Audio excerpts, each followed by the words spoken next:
Good evening. On the news tonight, Tinubu preaches renewed hope, redemption at Easter. APC asks Tribunal to dismiss suit filed by AA, APM, APP. Release Nnamdi Kanu unconditionally as parting gift to Nigerians. Sage asks Tinubu's government to tackle insecurity, halt subsidy removal. On sports, Adesanya rejects trilogy with Pereira after winning rematch. Now the news in detail. As Nigerians join their counterpart across the world to celebrate Easter, the president-elect Bola Tinubu has rejoiced with Christians on the occasion. Tinubu, in his Easter message on Sunday, urged Nigerians to reflect on the priceless sacrifice and limitless love of God for mankind. Easter is about renewed hope and redemption, Tinubu tweeted.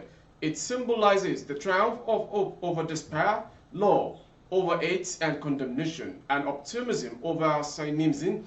Let us embrace this spirit and recommit ourselves to edifying and patriotic pursuits in the interest of our nation. He said as the celebration goes on, Nigerians should remember that it is an obligation as God's children to exhibit the virtue of love. As we celebrate, let us also remember our obligation as children of God to love our neighbor regardless of tongue, faith, and tribe. For Christians everywhere, this celebration is in commemoration of Jesus Christ's life of service and his supreme sacrifice for the salvation of mankind. And as we observe Easter this year, let us all imbibe the essential message of Christ's ministry and truly begin to love our fellow Nigerians as we love ourselves, Tinubu stated. The former Lagos State governor also advised the people of Africa's most populous nation to eschew the divisive, parochial, ethnic, and religious sentiment and rivalries. Moving on to the next story. The ruling All Progressive Congress, APC, has asked the Presidential Election Tribunal to dismiss separate petitions filed by three opposition parties, Action Alliance, AA, Allied People's Movement, APM, and Action People's Party, APP, seeking to nullify the suit challenging the victory of its presidential candidate, Asiwaju Bola Ahmed Tinubu, in the February 25th presidential election.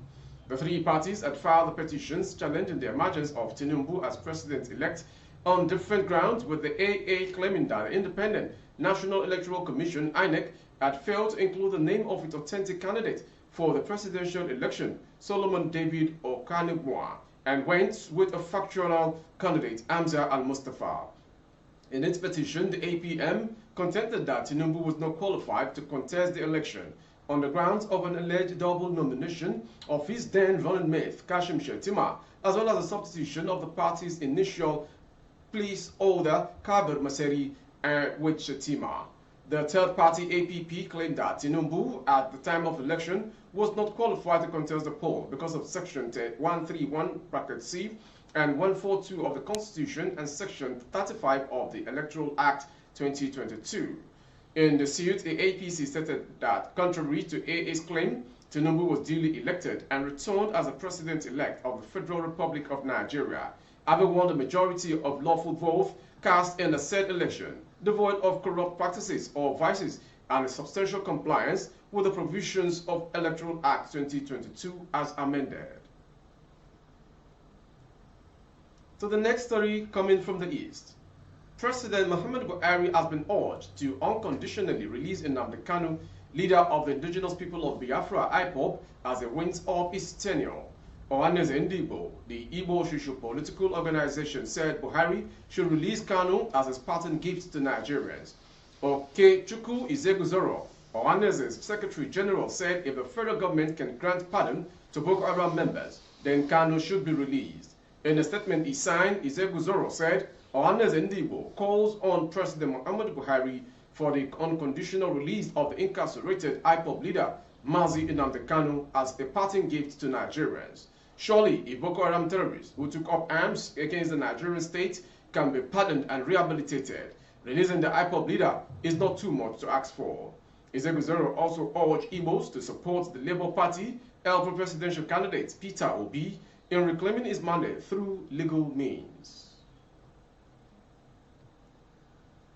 To the next story.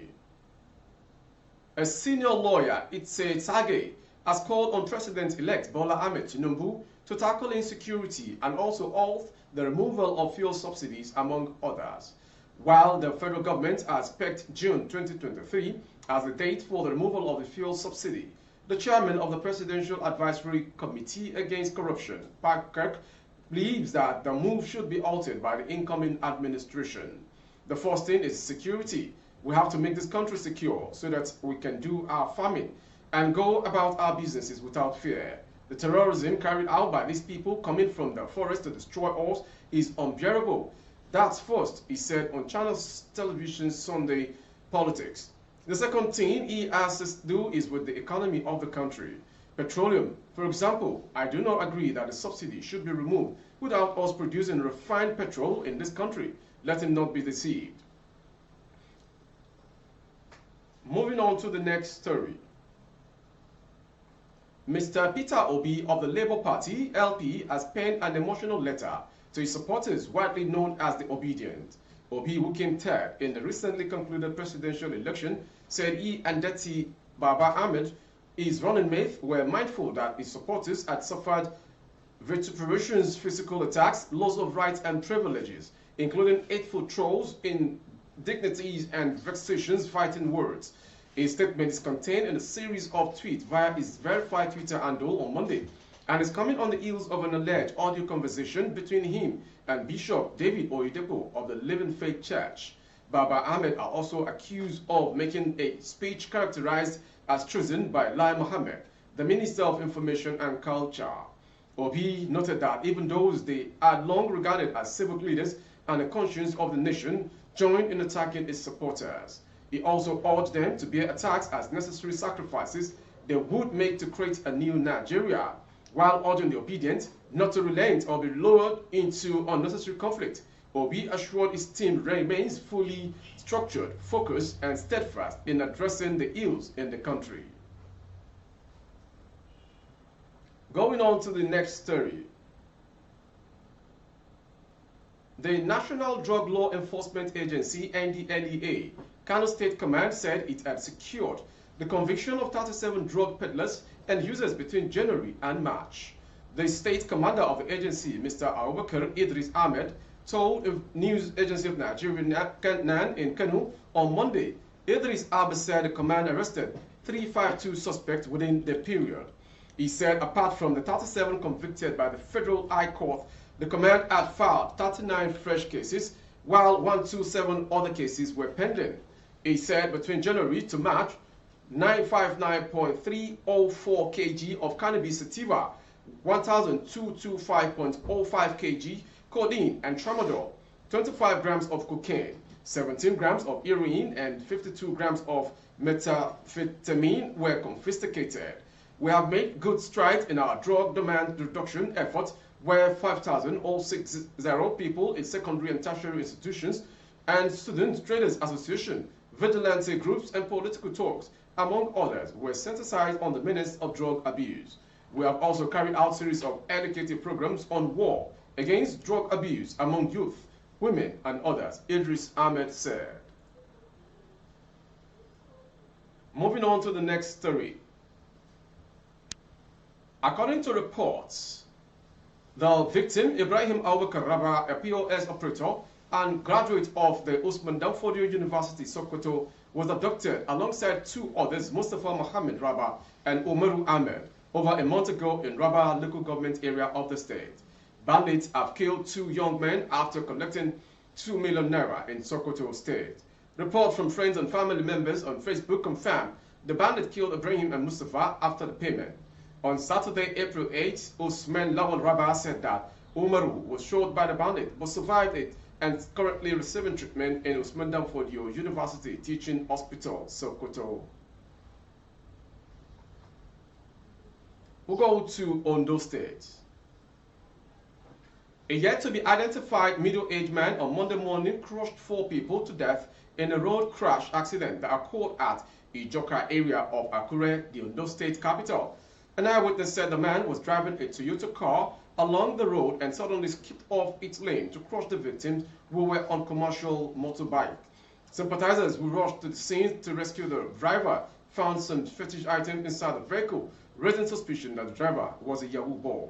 The sympathizers who were angered by what they saw in the car descended on the driver and beat him up to comatose.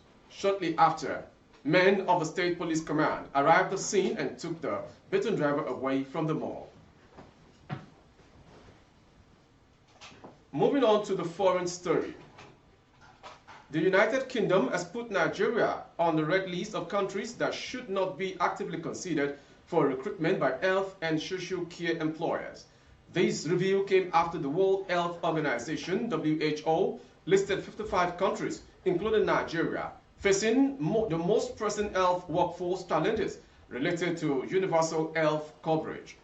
In a report by UK Home Office, the UK government disclosed that Nigeria and other countries on the red list should not be actively targeted for recruitment by health and social care employers, except if there was a government-to-government arrangement. It was contained from the website of the UK government titled Code of Practice for the International Recruitment of Health and Social Care Personnel in England. The information said country identification follows the methodology contained in the 10-year review of the relevance and effectiveness of the WHO Global Code of Practice on the International Recruitment of Health Personnel. In case you are just joining, the world news is coming from BGI TV Current. Last on the news is a sports story. Israel Adesanya has declared that he has no interest in the fifth fight with Alex Pereira after finally stopping his longtime rival at the fourth time of asking. The UFC middleweight champion reclaimed their gold in Miami in the early hours of yesterday with the second round stoppage of the Brazilian, who had handed him his first loss at 185 lb back in November.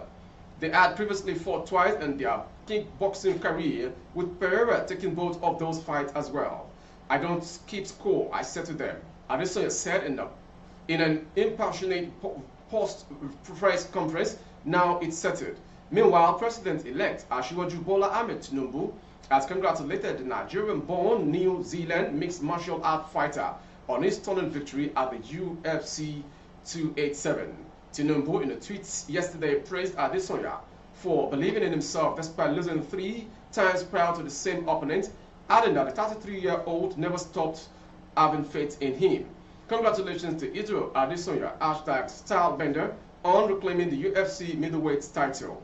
The tweet said, "With this back against the cage in round 2, Adesanya unleashed 2 crushing right hands to send Pereira, 35, to the canvas to avenge 3 previous defeats against Pereira." Youth and Sports Development Minister Sunday Dare said Adesanya demonstrated the never-say-die attitude of the average Nigerian who to get back what belongs to him. In his words, "Congratulations, Israel. You are truly the last Stylebender. You have shown that you are a real champion. The never-say-die attitude has got you back your belt. Nigeria is proud of you." That ends the world news this hour from BGI TV Current. Before we go, some major headlines. Tinubu preaches renewed hope, redemption at Easter. APC asks Tribunal to dismiss suit filed by Party AA, APM and APP seeking nullification of the President-elect Bola Ahmed Tinubu. Release Nnamdi Kanu unconditionally as parting gifts to Nigerians. Ohanes Ndibo to Buhari. Sage asked Tinubu's government to tackle insecurity, all subsidy removal. And finally, on sports, Adesanya reject trilogy with Pereira after winning rematch. For more updates on YouTube, our handle is BGI TV Current. Kindly subscribe and click on the notification bell, select option all to access our broadcast.